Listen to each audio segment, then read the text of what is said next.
Hey everyone, this is a Brooklyn Bound podcast. We haven't done these in a while, actually. I think it's been since, I don't know, we've taken summer off. But I'm excited to have conversations with people again. Our first Brooklyn Bound show of the fall is September 30th. And Robyn, you are my first conversation getting ready for this show. I'm really pumped about it. This is Robyn Jacob. Welcome. Hi, thanks for having me. All the time, anytime. Um, there's a lot to talk about. I'm very excited that you're presenting a set on this show, and I'm very excited that we get to do a piece together later this year. That you're writing a piece for So and More percussionists. Maybe we can touch on that. Um, but my first question is always the broadest, and I don't know the answer to this one in any way.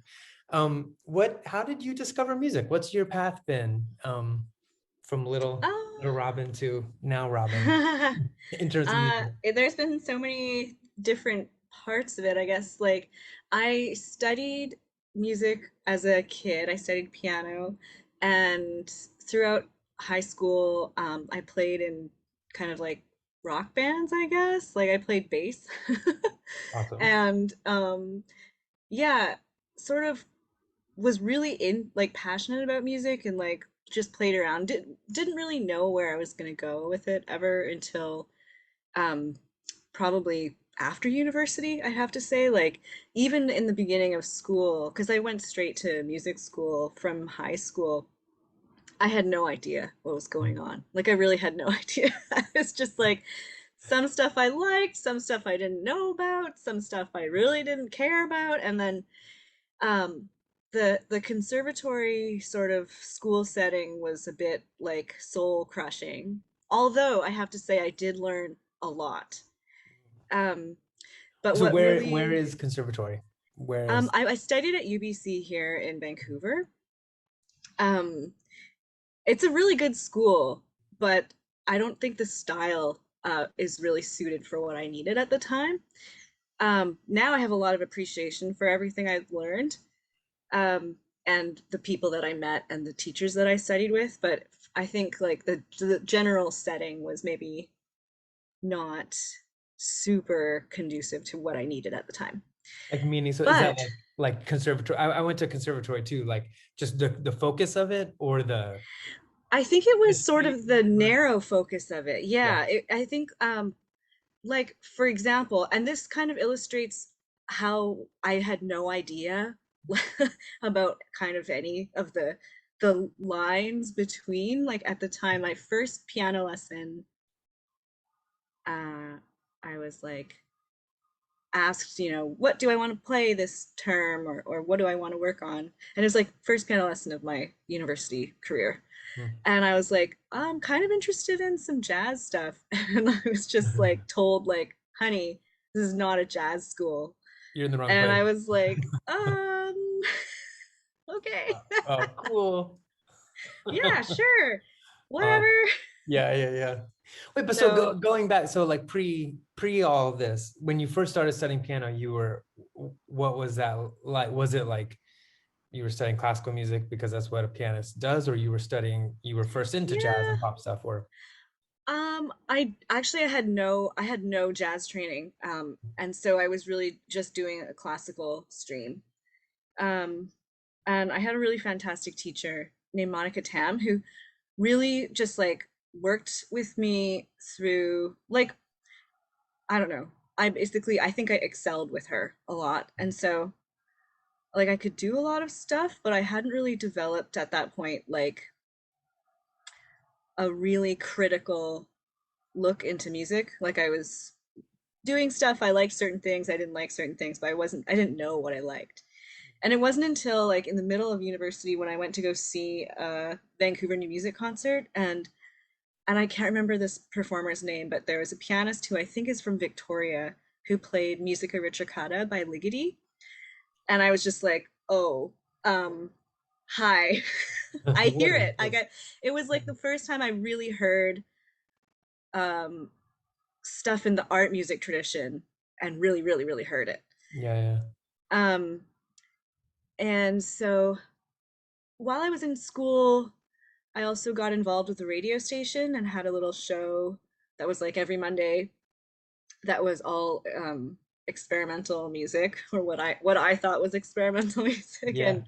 And it's really cute when I think back on it. I'm like, oh my gosh, that was so cute. But it was really great because it when I went to shows in town, I felt like emboldened to be like, hey, can I interview you for my show? And like that's kind of how I met a lot of the slightly older musicians in town. So that was really cool. And then also while I was in school, I started playing in the gamelan ensemble. Michael Tenzer teaches there. He teaches the Balinese gamelan, Cool. which pretty much changed like everything. Totally. um, yeah, and so that's become a big part of my music life Yeah, I want to as know well. more about that. So it's so there's one way to tell our stories that are so similar. I went to a conservatory and I discovered the gamelan as well. And my sister, who she's 10 years older than me, forever she's lived in Japan, and she was traveling all through Asia down to Southeast Asia. So I just, wanted to go meet up with her, and she was in Bali. So I spent a summer there and was like, did, Oh, a whole mind summer. mind mind blowing. Yeah, a long time ago, 1999. It was like I graduated from my conservatory, like undergrad, before going to grad school. And I actually thought I was going just to kind of hang out. And then of course, like I walk into the bank in Denpasar, and my teacher from Eastman was there. Like, like yeah. It's like, wait, what? He didn't even live in Denpasar. So it led to really fun hanging out and learning about some stuff. But I don't have deep knowledge, but I have huge um, respect and kind of life-changing moment about it. So it sounds like that's what it was for you too. Like, whoa, music put together in other ways. This is so exciting. Yeah, I guess like when I was first learning it, I was studying with Michael Tenzer and um, Iwayan Suirana, who's now back in Bali, who was teaching at UBC for a while. And it was really cool because there was some context given, but if you're here and you've never been to Indonesia and you're not Indonesian, there is only so much you can really understand without, yeah, there's just so much context and cultural context that is just, so it was really music first. And luckily there was also um Sudi's partner Putu also was a dancer, and so there was also dancing happening, and it was like a really cool introduction. Eventually, the group that I was playing with, Gita Asmara, which was a community group in Vancouver, we eventually went to Bali and did a tour, which was great. We worked so hard, and it was very humbling. Um, but yeah, and then since then, basically the conversation that I have with gamelan has continued, and my partner George Rahi and I, who also played in that group, we now run our own gamelan called Gamelan Bike Bike, and uh, and we just had our teacher Balat, who went back to Bali in January. We had him working with us for about 3 years, so um, yeah, we're kind of thinking about the next steps and what we're gonna do. Oh, Yeah, cool, Robin. That's amazing. yeah, it's Um, super fun. and have you, maybe just through like some videos and stuff, have you written a bit for Gamelan, or is that? I've written a little bit for Gamelan. There's another piece that I finished while I was procrastinating writing for another ensemble. It's like, Awesome. okay, what do I do? I'll write this Gamelan piece instead. Yeah. Um, and so we're gonna start teaching that to the group really soon because after we have a couple of concerts. So after those concerts, so yeah, I'm excited about it. But there's so much new music coming out of Bali right now, like a lot of young composers and just really some intensely good percussion music. Yeah.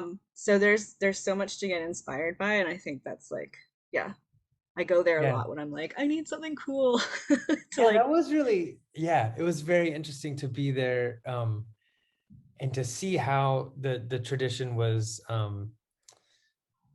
kind of handled and thought about in such a living way. You know what I mean? And when you first come across a tradition as old as that here, or for me in the States, it's like treated in some kind of like, oh, we need to do it like this. And there's a conservingness to it, especially in a conservatory, right? There's a conservation side of it. And it just felt so alive and crazy, like crazy experimental things were happening, even in 1999. So I wonder if it's even more now, but I that think was just so. really inspiring to see. Um, can I ask you before we move on to what you're doing now? So you mentioned playing in some rock bands, playing bass. Do you still play bass, or what was that? I have two young kids, and both of them study piano. One of them studies more like I imagine maybe you did when you started learning. But Mhm. then they've discovered this, like, I didn't have this when I was young, this whole school of rock singing, right? There's like an ability to like play with other friends and learn rock tunes and that kind of thing. And I'm wondering what your scene was when you came across the bass in, was this in high school or middle school or It what? was in high school. We don't have we where I went, we didn't have middle school, so it was like 8 to 12. Okay. And a friend who is now a really good friend, basically, this person moved to my school. We became friends, and she was like, I want to start a band. And I was like, I'll play whatever. And I think maybe I was already interested in bass. I don't remember. But anyway, I was like, I'll play bass. And we just sort of had this, and we would go and organize shows and stuff. There was like a really cool, like, underground show scene in high school where I grew up, which I don't know if it exists anymore, but um and so that was really cool, but I didn't ever participate in band anything in high school, like in the school. Yeah, yeah. Yeah, this was all just like other, it was all labeled other. Right, Like, right, right. yeah, And that was part of what was cool about it, or what you I were interested in, guess. I imagine, like doing it. But and were you writing your own tunes, or were you guys playing? Were there We bands were that you liked to playing, cover, or? we, I would write my parts, but the songs were written by my friend Jacqueline. Mm. And so, yeah, actually, someone just gave me an old CD of our band, and I was like, I think I'm pretty bad at bass. I Did you put it was in? really out of time. This is pre-gamelan, where my sense of rhythm was very underdeveloped. So did you listen to it? Did you put on the CD? Yeah, Yeah, I was like, oh, so cute. Um, and no, I don't play bass anymore, but I do really love it. I think learning bass helped me listen to the entire vertical part of a song. So it's Mm, like, oh, I hear not just the surface layer, now I can hear like the whole thing. that's cool. Um, but I stupidly sold my bass so Ah. that I could buy a theremin when I was like 20. And I sold the theremin. It just, Oh. but the bass was so great. It was like this tiny Mustang Fender. It was like so cute and small scale. Huh. Um, and I don't, you do stupid things when you're younger. Sounds like maybe you had like an experimental radio show, and you're like, maybe Yeah, theremin is the thing to do. yeah. It's Oh, awesome. the theremin is so funny because it's like a lot of people go through a phase of infatuation with instruments like the theremin, and personally, I think it's important to like go through the full phase and exit the other side. Yeah. I That's love it. important. Yeah, don't get That is a stuck. nugget right there. That is a good nugget of advice right there, I think. That's amazing. Yeah. Well, I do want to talk about bands because on Brooklyn Bound, we're gonna see some of your band. Um, but I also want to hear maybe before that, just kind of more broadly. I know um I was so happy, and so was so happy to become aware of your music at the beginning of the pandemic. It's like the best thing that we've done, and we need to do it again, where we started an email address. It was just like listening at So Percussion. And I had this glorious like 6 months where I would wake up every morning and listen to something new. And I just like, that feels so like, Ooh. right, like that was a certain moment in the pandemic where there was a certain, everything had changed and life wasn't, that kind of thing. And I just love discovering new things and checking things out. And I think Adam in the group had heard a piece that you had sent and was like, you have to hear this, this is awesome. What did um, I send? I don't know. Huh. And then I know this was right around the time where also like the virtual concert things were happening. And I didn't Oh. check out a lot of those shows, but I saw Third Coast premiere your quartet, and Oh, it was cool. really awesome and really great. So I think that was the first music of yours that we heard. But so what outside of the band that you have, in terms of just like other musical things that you're doing, and your composition life and that kind of thing, what do you have going on, or what are your interests right now? Well, other than Only a Visitor, I have another duo called The Giving Shapes, and that's harp and piano and two voices. And then I'm basically just working on a lot of compositions right now. So I went through, let me see if there's anything. There's always like a million projects going on. Like, Yeah. like I don't know, even this year I did a tiny bit of voice acting. I did a little bit of like I worked with a small team of friends. We developed an audio play for kids. So that was really cool. So I was Awesome. like writing a story. I was like, this is fun. Um, yeah, I don't know. What It age kind kids of is the story for? like elementary school, probably primary. Um, yeah, and so like maybe that will continue. We'll do like a series of those.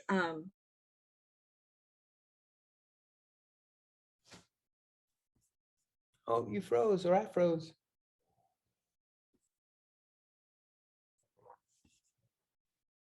Or like other performance elements. You And froze, Robyn, you froze for a second. Did you say something brilliant? oh, I saw that. I saw your internet connection is Oh okay. yeah, yeah. Yeah, I was before the pandemic started, I was starting to experiment a little bit with like staged concerts. So concerts that have some theatrical elements or other performance elements that are like very intentional, not just like here's a band on stage and like Right, that's right. it. And Which are is these there's nothing elements wrong that with that. you're controlling, or that you're collaborating with someone else to think about?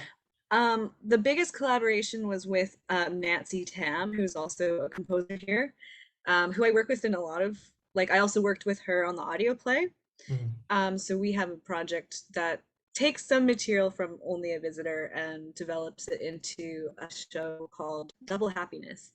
And it's kind of like theatricalized. It's not musical theater, but it's like a song cycle theater piece. Nice.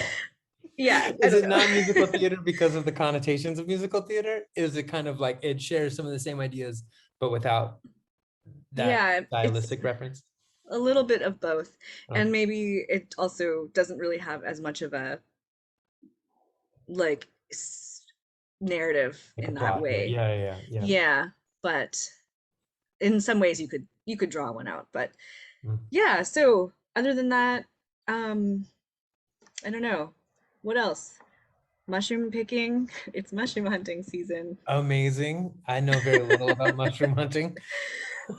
It's just like my way of decompressing. And we in Vancouver, like we're so lucky here. I could like bike to the forest and it's like, you know, Amazing. forest for hundreds of kilometers. Uh, So yeah, it's pretty great. Very cool. We've played in Vancouver twice. Is there something called Music on Main in Vancouver? We've played on Very Music on cool. Main, and it was a Yeah. very cool space and a really cool project. That was awesome. And we did a tour with this band Matmos that got up to Seattle, and then we popped Oh, up and played a club, that kind of, and it was one, it's always amazing to be there. And the I always see the mountain. Is it Whistler that's there, or is it yeah, no? there's like three ski hills surrounding the uh, city, and then Whistler's like a couple hours. Got it. Okay. I always look at and think I've since I've gone, I've become a skier, and I'll look at it and say, oh, that seems like something that would be cool to, to do sometime. But we haven't been in a Yeah. long time. It seems like a really vibrant, awesome scene. It's really cool. I really, there's so many feels about the scene here. Like, I think that in some ways it struggles, and in some ways it's so full of everything. So there's so much skill here, and there's so much creativity and hard work and talent. And I think like potentially the audience doesn't really, it's just maybe not enough people here to build an audience, but there are a lot of artists. So that's sort of how it feels sometimes, but I don't know what it is. Um, so it can be tough, but also it's tough being here. It's sort of isolated. Like if you're Canadian and you're touring and you live in Toronto, it's easy. You're just like boom, boom, boom. Everything is like under 6 hours. If you're here, it's like really far. And if you're Canadian, you can't really just go to the States and tour unless you get a visa. And I feel like a lot of I feel like for a lot of ensembles, it doesn't, the border really doesn't people don't hop up so much. Yeah, yeah. But I think like there's definitely a really cool scene here. And yeah, I don't know. It's pretty great. Awesome. I want to come back. Yeah. Don't know when, I don't know how, but I want to very much. Um, well, so as we said, we checked out your percussion quartet, which is awesome. Any percussionists watching this should know that piece. It's very cool. And then that led on your website to very cool things, to learning a little bit about the gamelan scene, and then checking out Only a Visitor, which feels like an awesome band that I want to see. So in this Brooklyn Bound, there's three videos of Only a Visitor. Is that true? Yeah. So tell me about the band and about the music that's going to be on this show. Yeah, so Only a Visitor started around 2015. But I'm gonna actually backtrack a little bit. When I was finishing school, I had by that point developed this like infatuation with new music as a pianist, but then I injured myself and I couldn't really play. And I don't probably wasn't the best pianist anyway. So I finished school and was like, I really miss performing, but I don't know how to do that. So I started writing these sort of comedic songs. They're like really funny, short, stupid, quirky. And I had a project called Fistful of Snacks. And so that was a thing. and then Nice. I love and that. then I started developing songwriting as a form. And so eventually I put together this group Only a Visitor. And one of the first ideas behind the Only a Visitor was like, I want to have an ensemble where or band where the guitars are voices. So I try to use the voice as the guitar. Um, I don't know if that really worked out, but it's still But a fun what does group. that mean? Like the way voice would be melodic content, you want the guitars to be that kind of melodic content? Or Yeah, it's kind of like instead of a guitar, I want to have voices do that role. So I kind see, of I like see. hold down like the rhythm section a little Yeah, bit yeah, and yeah, yeah, yeah. Okay, yeah. cool, cool. So that's sort of like part of the idea for that. And yeah, so basically it's like it's me, Jeff Gammon on bass, Kevin Romain on drums, and then Selena Kurtz and Emma Postal are singing. And they're all like for the instruments that they play, they're all probably one of the best players in town. I don't know how I got these kids, but they're amazing. Amazing. And so really, really good group of people. And yeah, we've had some really fun times. We've been playing together for almost 6 years. So wow, that's weird. What is time? I know Anyway, time. Yeah, big questions about that right now. Yeah. yeah. So we have Big and Small and Legacy are two songs from our last album, Technicolor Education. And then All You've Held Since is another song from a new record that we just recorded like last week. So we're gonna start mixing that over the next couple weeks and hopefully it'll probably come out next year. Cool. Yeah. Awesome. And so what that now that you say the guitars as or voices as guitars, like that makes a lot of sense to me from what I can remember. How do Yeah. you approach then writing for the other instrument? Is this a band where you're really writing parts for everyone, or is it a band that folks are making their own parts as a I'm joke mostly too? Or doing the vocal parts and then, subject to editing when we all get together and people have like, oh, this maybe would like feel better if we did this, or like, can I change this thing?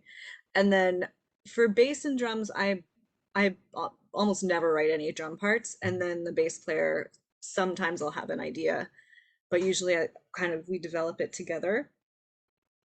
Um, so awesome. yeah, You were a bass player, so I imagine maybe you're very specific about your. sometimes I have ideas, but yeah. It's funny when we first started, I was very specific that it was only going to be acoustic bass. And then which sounded cool and it was great. And then I think I joke about how I'd be like, "Oh, I can bring the electric today because like I don't have the car or something." Yeah, And then yeah. eventually it was just like like the acoustic never showed up at Yeah. anything else.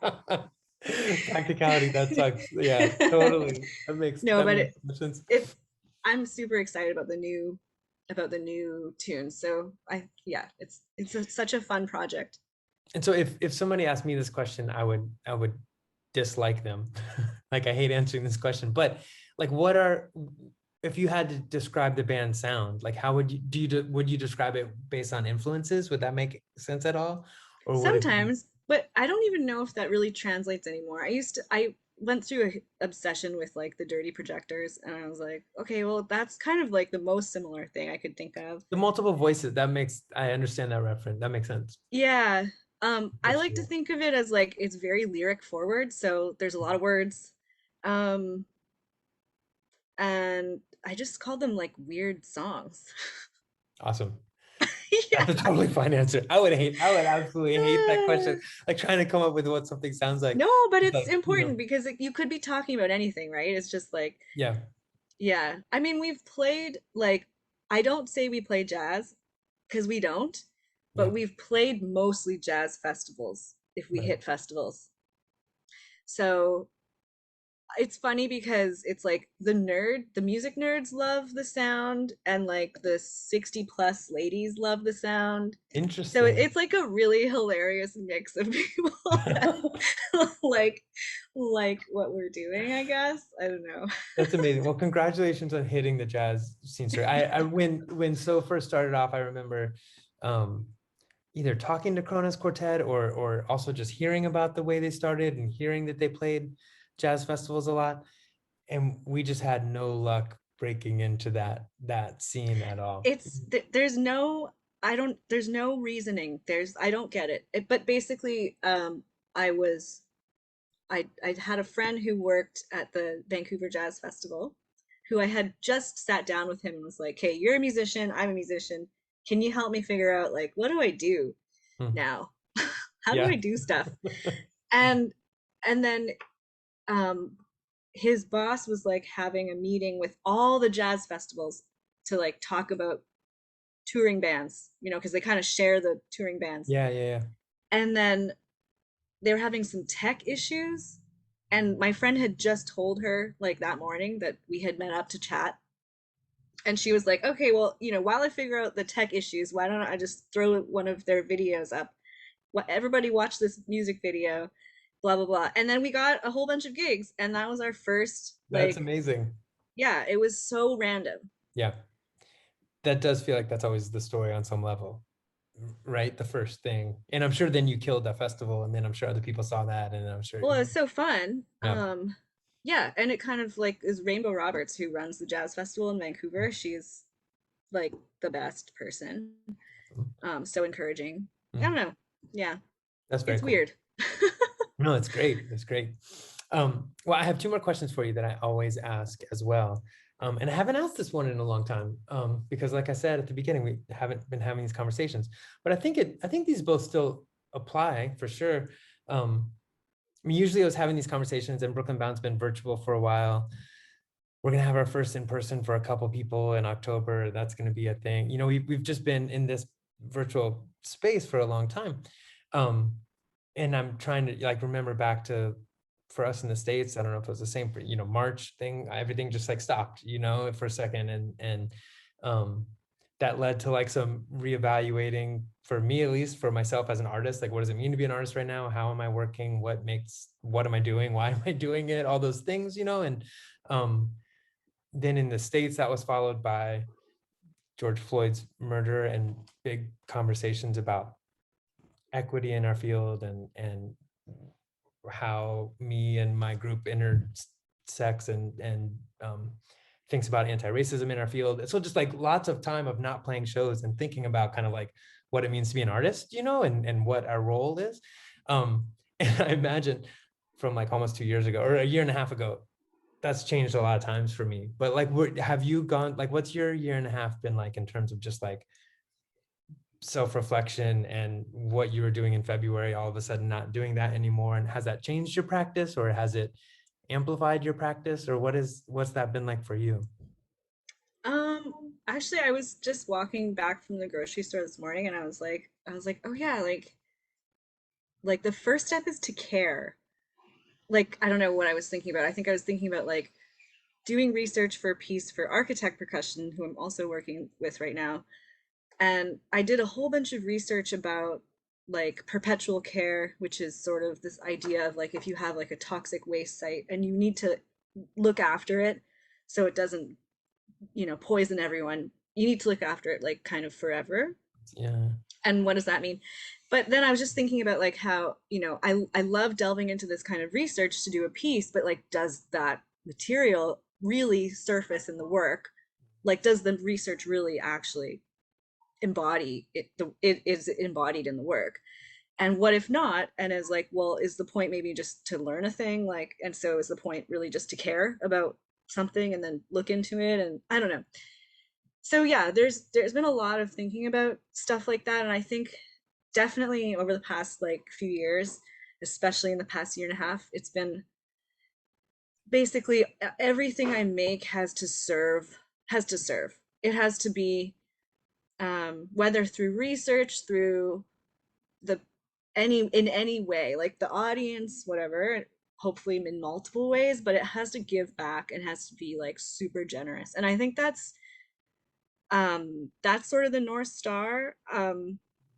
That's sort of come about from everything that's been going on, like inequality and environmental stuff is like probably the two things I think about the most. And I think like, yeah, I think it just as a musician, it's like kind of like, well, okay, where does that intersect with all of the other things? So I'm not really sure that I have the answer, but I think it's definitely like forefront of my mind. And actually, this week I'm going to a conference on Thursday and Friday called Greenhouse, which is bringing together like 100 artists to talk about this exact thing. It's like, what does it mean to be an artist in today's world, and how do we maneuver that, and like what is our responsibility? So I'm excited about getting into that because yeah, it's like, there's also this sort of thing which I resist, which is like it's you versus all the problems. Like I don't think it's like that's not the answer. We can't like put everything on ourselves and then be just like completely debilitated, which I see a lot. Because people are just like, I can't do anything. Sure. Um, so yeah, I don't know. I think about it a lot, but I don't have the answer, but I think it's really exciting to like keep that at the forefront. Like, do you think that makes a lot of sense to me? I love that you said, I think, tell me if this is right. You said maybe generosity or is a North Star in that way, which Hmm. felt really powerful and awesome to hear. Do you think has that been something that's been a part of your work for a long time, and it feels like um, this last year and a half has amplified that, or has this been like, wait a minute, I need to reevaluate where I'm at? Like, it feels like maybe generosity has been a North Star for you for a while. And this is, Maybe. you know, I think that I sort of cut my teeth composing of being like, I want to create this thing and express like this thing, and I want to shape this thing, and me, mm, where and so but now I'm sort of trying to slant that in a different way, so it's like for who and why and for what and what about. And mm, so, which I think is like, a lot of people already there in their work, but I think for me it was just like, oh, okay, this is a big, like, the priorities are getting rearranged, I think. that's very cool. The last time we talked, I think you had just gotten back from, um, I forget what it was exactly, but it was a around logging in the area, right? Was it an anti? Oh yeah, it's called Fairy Creek. Mm, Yeah, so there's a big logging blockade happening. It's still happening. It's now become the largest like civil disobedience in Canada's history. wow. There's been over 1,000 arrests, and yeah, basically it's a logging blockade in southern Vancouver Island. It's one of the last like old growth stands on the island that's hasn't been logged. Mm. Um, so yeah, it's I think it's really huge. It's a big deal, and um, yeah. So I feel like that is like, I don't know. It's weird now because everyone's back at school and back at work, and I'm like okay, I really want to find some time to go back there, but it's so hard to do. But at the same time, there's this constant questioning of like, well, where are the priorities? Like, I could just Mm. move stuff around and go tomorrow. Yeah, yeah. And I feel like that is a huge like weight sometimes. Yeah, yeah. I feel like that's a big conversation right now in a lot of ways for different groups I've been a part of during this past year and a half, that you have nothing but time in a lot of ways to like sit on Zoom and talk with folks in your community about what to do and how to like, or spend time on things that you feel are important. And now all of us are, I don't know, like I said, I'm in a hotel room for the for the third time in a long time or something, and how to balance these priorities again. That makes total sense to me. But you're totally right. If you look at it the right way, that yeah, you know, it should be easy to always make time for these things that have been Hmm. priorities for the last year and a half. But then there's also Hmm. another way where that's just really hard, I guess, Hmm. for me for sure. I feel like I have I'm looking at my notebook where I'm sure the last time we talked, I wrote down to learn more about this blockade in South Vancouver Island, and I haven't learned more about it. So before I talk to you next, Robyn, I'm going to learn more about this. Well, who knows? Maybe it will be over by then. I don't really know. Hmm. I'm just gonna, okay, I have to like turn something off on the stove, so I'm just gonna carry Do it. you I over only to have one the, more question for you. okay, Oh, sorry. cool. We're traveling. Yeah, we're traveling. Are you cooking? What's on the stove? Oh, just some brown rice that's been, it's off now. Okay, good. I was just thinking about it and I was like, oh my God, I really have to turn that Do off. it quick. Okay, we're good. We're done. Yeah, no, no worries. That was exciting. It was blurry, but it was an exciting blur. Um, so the last question I've been asking everybody, and this is also a funny one to ask now that I don't know, I'm actually playing a concert again. But the thought process had always been for me like, okay, you know, live concerts had gone, and we're having these new experiences kind of in this virtual space, and Brooklyn Bound is that. But like, and excited about it, honestly. Actually, I mean, like, you know, it's not like only a visitor could come to Brooklyn and play a set on September 30th, you know. So there's something that I'm happy to take from it. um but the act of being together in a room and playing concerts had been so special, and for so like we have very much these like you know, bank of stories of like things that have happened to us on stage, or tour stories, you know what I mean, that kind of have been this kind of bond, right? And so whether it's just for you by yourself, or for your band or one of your projects, like, is there a particular memorable concert experience that would be fun to share? And that can be, I say often, a lot of times, so's, you know, if I was to share one of so's, a lot of times it'd be something that went tragically wrong for us. You know, like with percussion, there's always, you know, something gets broken, or there's some, you know, or a particularly, you know, wonderful experience, or, you know, meeting, you know, getting to play with a band that you never thought you'd be, or like whatever, you know, it could be a great experience or a funny one. Does anything come to mind Yeah. for you? Well, I think some of the funnest times I've had with Only a Visitor have been touring down the West Coast and just playing like house shows mostly is I think my favorite thing. We had like probably our last tour was maybe our last American tour was like 2019 in May, and we had this amazing house show in Seattle um, with this artist Ings, who's just so great. And yeah, so that was one of the funnest house shows ever. And Um, what made it so fun? What makes house just show? like being able to hang out, and I don't know what it was. It was just like the feeling was really great. Um, but we've also had some hilarious house shows where we're like playing in this punk house and we it's like so late by the time we're playing and everyone's been like drinking a whole bunch and we play like probably the best set of tour.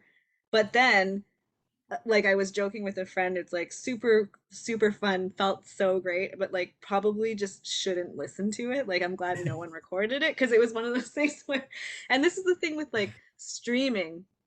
Like I Yeah, just played a streaming show last Wednesday, which also had a small audience. It was really fun. I was with the Giving Shapes, and like we had to restart one of our songs. I was like, the thing about streaming, like it's up there forever. yeah, yeah, yeah, I was yeah, like, this is really funny. yeah, yeah. You mean as Um, opposed to like the memory of that house show? yeah, which is Remember just that like set as particularly amazing, but it probably it was, probably was horrible, but it could like have been. in Yeah, yeah. in some ways.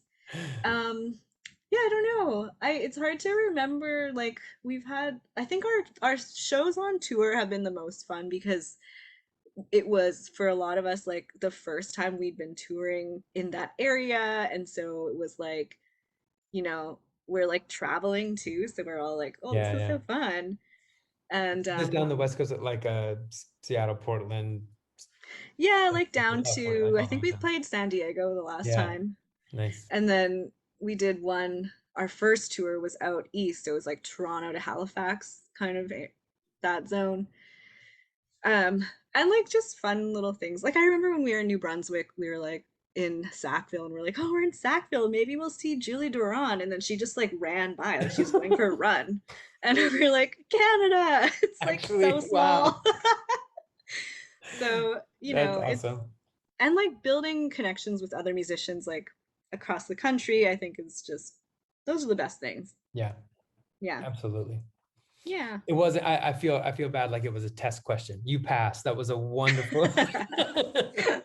No, I just feel like, In there's the so before many. times. Yeah. Yeah.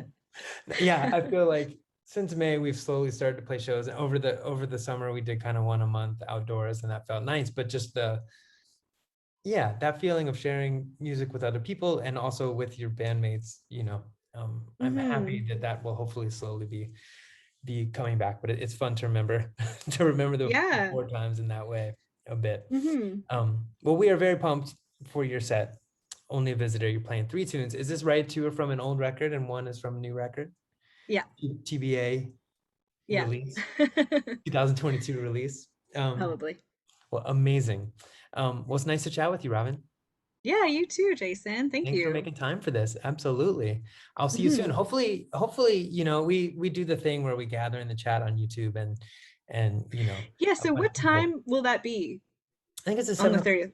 7 o'clock Eastern time Okay, show. great. And I Cool. don't even know why it's 7 o'clock. I don't know, but that's what it is. That's Feels fine. particularly random. I just said I would open for somebody else's show that night, and then I was like, oh shoot, that's the same day. And then I was like, oh, it's Look at 3 hours different. 4 p.m. for you. We're good. No problem. Awesome. Double show day, Robyn. That's big. Yeah. Awesome. Well, I'll see you soon. Okay. Have a See good you one. later. Thanks, Bye. Jason. Bye.